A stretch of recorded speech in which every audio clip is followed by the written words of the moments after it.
Haarp stands for High Frequency Active Auroral Research Project and is described as a research instrument for studying the ionosphere, an ionospheric heater, or ionospheric radiation instrument, IRI, of which many exist, but Haarp is special.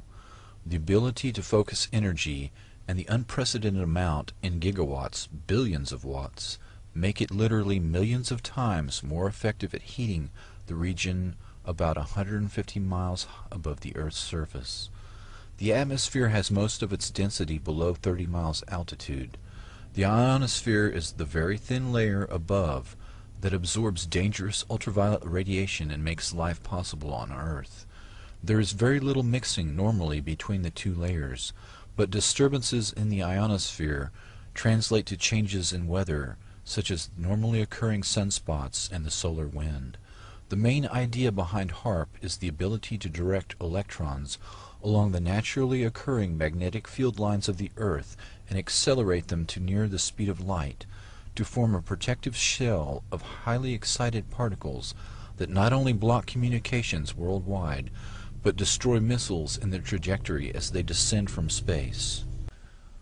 The effects can be localized by punching a hole through the ionosphere to superheat an area 30 kilometers in diameter into a plasma shield. Any missile or aircraft would be destroyed that tried to fly through the plasma, which is the fourth state of matter. A hole in the ionosphere above an enemy country could kill by allowing the solar radiation to strike the surface of the Earth unhindered. Weather modification can also be used as an instrument of warfare by manipulating the electrojet and the jet streams which dictate climate. The publicly stated aim is C3, or Communications, Command and Control. The margin of victory in war is to block or intercept enemy communications and to secure your own. The signals in the ELF range can be generated by Haarp and heard anywhere in the world, and are used for Earth-penetrating tomography, basically finding enemy submarines or underground bases. Volcanoes and earthquakes cause electromagnetic disturbances, and it is theorized that EM disturbances might themselves trigger earthquakes and volcanoes. Dr. Richard Williams says the high-energy experiments will generate the equivalent of the output of 10 to 100 large power generating stations, and that tests of these kinds could cause irreversible damage, unquote. Haarp is the world's largest electromagnetic broadcasting station and may represent an escalation in the electromagnetic wars. The project is a creation of the U.S. Air Force and Naval Research. Publicly, it is an ionospheric research instrument, but it can be used to control weather and do electromagnetic sweeps that can be used for mind control of large populations. Haarp, located 30 miles from Fairbanks, Alaska, is the real focus of anti-missile defense that SDI, the Strategic Defense Initiative, purported to be, and much more. The public patent was titled A Method and Apparatus for Altering a Region of the Earth's Atmosphere, Ionosphere, and Magnetosphere. Dr. Bernard Eastland, a physicist who holds a patent for the fusion torch, also holds about a dozen other related patents that were eventually purchased by E-Systems and Raytheon. Patent number 4686605 claims the following uses: cause total disruption of all forms of communications over a very large portion of the Earth, missile or aircraft destruction, deflection or confusion, weather modification by altering solar absorption, also altering composition of the atmosphere. This patent was classified by the Navy under National Security Order in 1987, but other patents exist for purposes of power beaming systems, artificial ionospheric mirror composed of a plasma layer, creation of artificial ionizing clouds above the Earth, defense system for discriminating between objects in space, nuclear-sized explosions without radiation,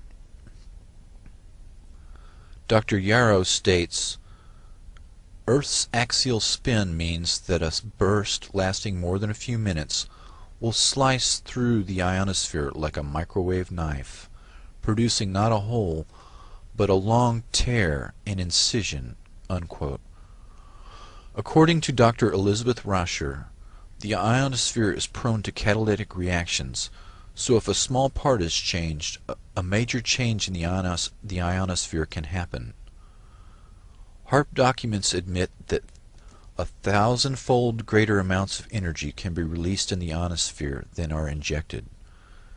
Stanford University experiments beaming radio waves, very low frequency waves, into the magnetosphere detected the signals halfway around the world. Some were amplified 1,000 times. Haarp documents describe intentionally trying to get a runaway effect in the ionosphere. The instabilities commonly studied are approaching their maximum radio frequency energy dissipative capacity, beyond which the plasma processes will run away until the next limiting factor is reached." Unquote. The first atomic weapons testing was done without knowing if the chain reaction would stop or keep going. Dr. Robert Oppenheimer admitted years later that, quote, "the government knew that the scientists didn't know." Unquote. The decision to pulse several gigawatts of energy into the ionosphere could cross a threshold. Walter Richmond wrote an account of such an event in a book entitled The Lost Millennium. The event began with a solar tap, a planetary short circuit. Quote, "the surge of power became an avalanche.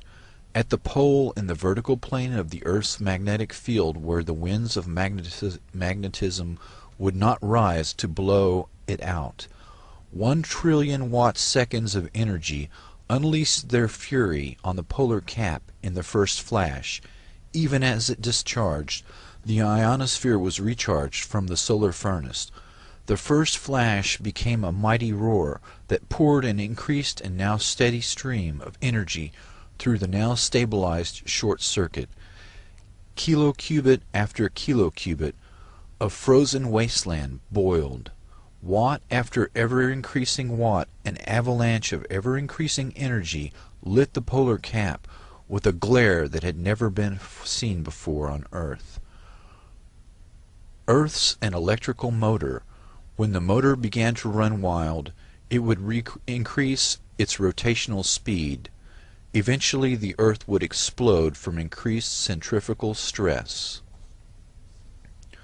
Dr. Teller tried to sell Alaska on Project Plowshare, the use of 6 thermonuclear weapons to excavate a harbor at Cape Thompson, Alaska.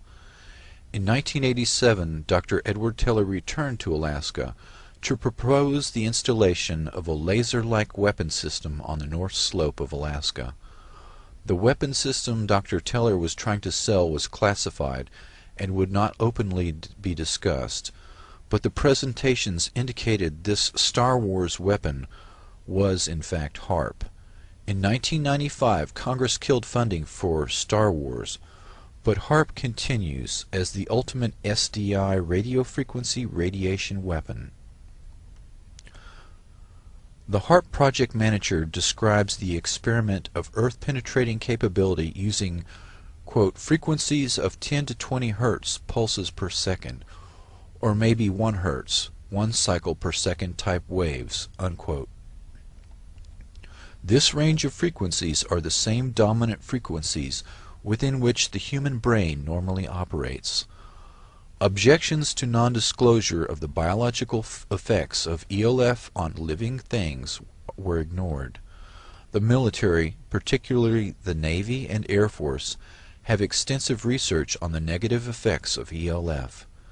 These effects have been well documented, but the government easily deflects public concern by playing down the effects and minimizing the risks. This is the same method used for other military systems, including nuclear weapons tests, LSD experiments, and radiation experiments, all carried out on unknowing subjects under the guise of national security.